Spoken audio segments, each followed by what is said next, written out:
at how to get the equation of a line, okay? And I left you this as homework. I left you this line and I asked you to find the equation of this line. Now, the first thing that you would have to do is identify 2 points on the line, okay? And we can just use this coordinate here, this one up here. This one here and this one here. And when we have those 2 coordinates, so let's have a look. This one here is 5 and 8, okay? 5 and 8. And then this one here is 1 and 2. Remember, the x-axis comes first, 1 and 2. Now, when we have those 2 coordinates, we can use them to fill out the slope formula. Because if you remember yesterday, if we want to get the equation of a line, first thing we have to do is find the slope of the line, if it's not given to us already. So what we would do is we would use these coordinates and labeling them correctly, x1, y1, x2, y2. We would feed them into this formula here, okay? And that would look something like 2 minus 8 over 1 minus 5. And that would give you minus 6 over minus 4. Now, when you have a minus over a minus like this, it ends up as 6 over 4. Okay. Now, that can be simplified if you divide the top and the bottom by 3. By 2. If you divide the top and the bottom by 2, you get 3 over 2. Okay, and that's the slope. So that's the slope for this line here. 3 over 2. Now, if it's already drawn out like this on a graph, you can do it a much quicker way. You can do the rise over run, which we learned a few lessons ago. And the rise is this here, okay? And you see what the difference is. So 8 here and 2 here, so that should be 6. The difference between the rise is 6. So that's 1, 2, 3, 4, 5, 6. And then the run is the horizontal run, and the difference here is 1 between 1 and 5. So that's 4. The difference is 4. 1, 2, 3, 4. So we have rise over run, so that would be 6 over 4, which simplified is 3 over 2. You can see how much quicker that was. So if you're comfortable doing it this way and you have the graph, I think it's much easier to use rise over run. But if you didn't have the graph, it's actually quicker to use the formula because you don't have to draw it out. So it's quicker to use the formula. Okay, so it depends on what situation you have. Now, we are going to use the equation of the line formula, which is y minus y1 equals mx minus x1. And then we can choose one of these pairs of coordinates. We'll either choose this one on the left or this one on the right. We can't mix and match, okay?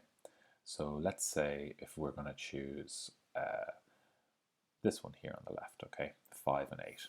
Okay, so if we substitute that in, y minus y1 here is 8, equals m is 3 over 2, and x minus x1 is 5, x minus 5.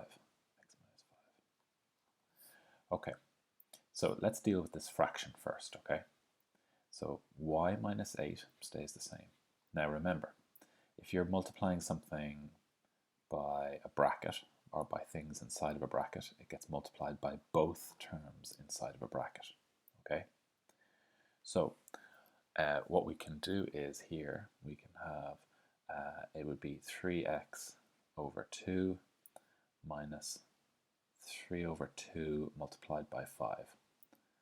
And there's a reason why I've done it like this, and I'll tell you why now. Okay, we don't want to have to deal with fractions anymore. Okay, we want to we want to simplify this and get rid of these fractions.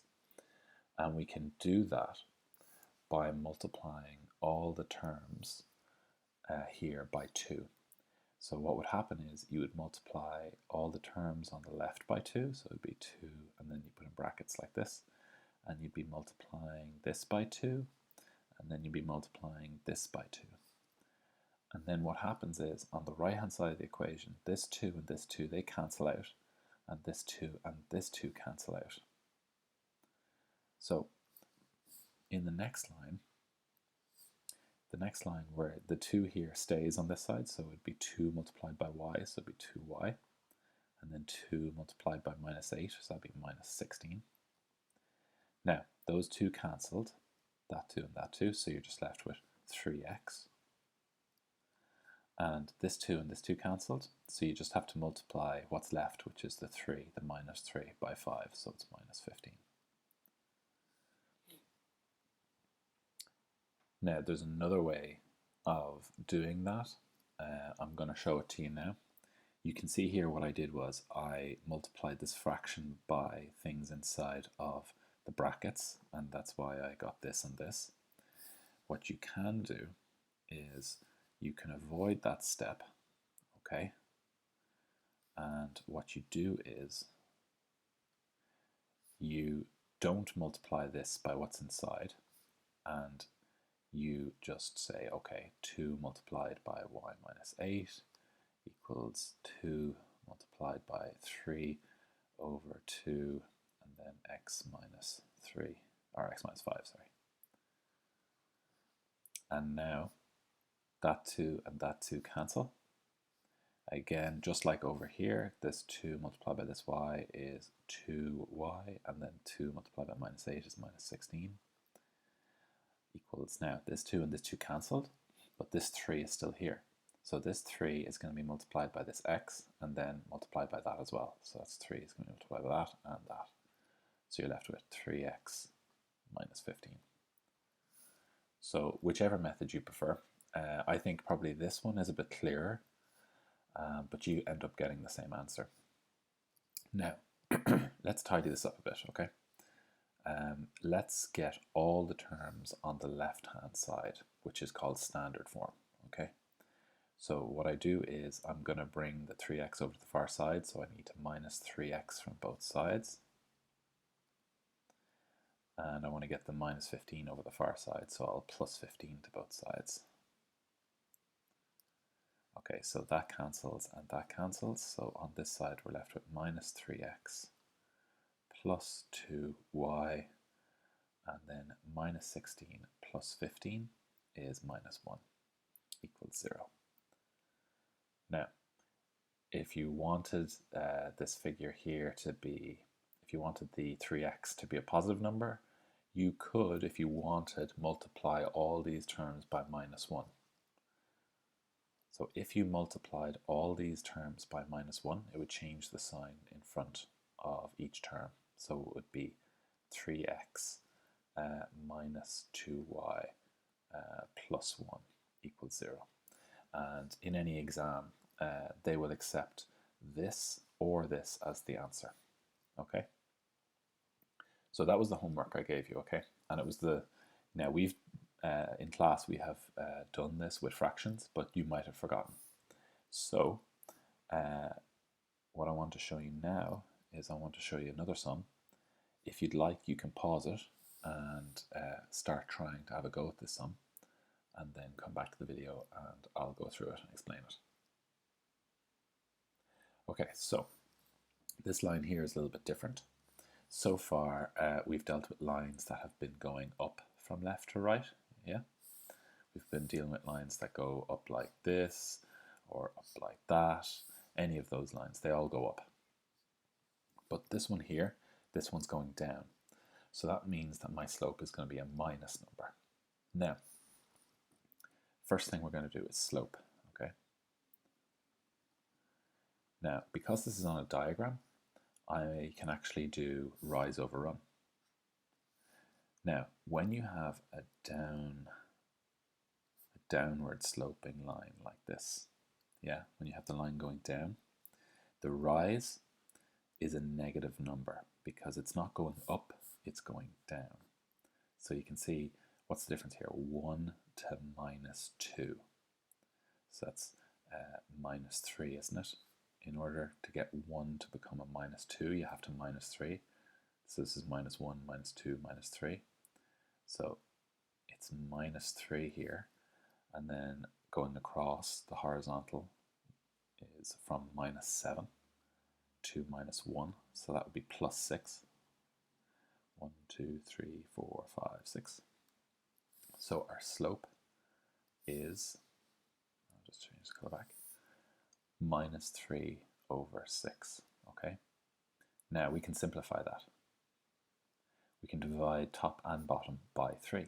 So you're left with minus 1 over 2, isn't it? Because 3 over 6 is the same as a half. 3 is half of 6. So it's minus 1 over 2. Now, we are going to use the equation of the line formula, which is y minus y1 equals mx minus x1. And we need coordinates. So we can choose either this coordinate or this coordinate. Let's just choose this coordinate here because it'll be smaller numbers.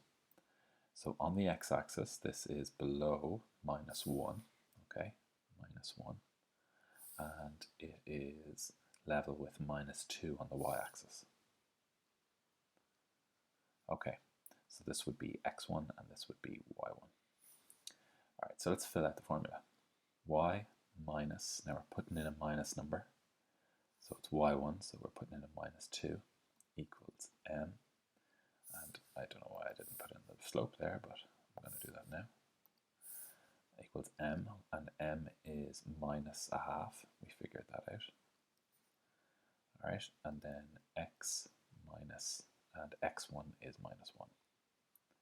So you can see here, whenever I'm putting minus numbers in, I always put them in brackets just so I can be extra aware of whether they might change or not.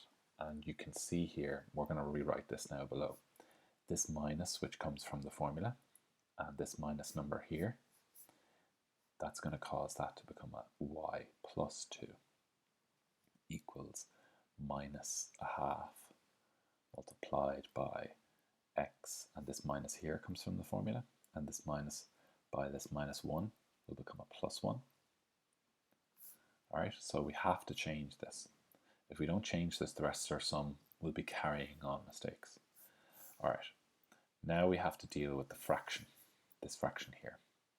So we deal with it by multiplying both sides by 2. Okay, so this 2 and this 2 cancel. All right, so let's write the next line. 2 multiplied by y is 2y. 2 multiplied by 2 is 4. And remember, it's plus by plus. Now, this minus stays with this 1, okay? This is still a minus 1. Because if I multiplied 2 by minus 0.5, it would give me minus 1. All right, so I'm left with minus 1.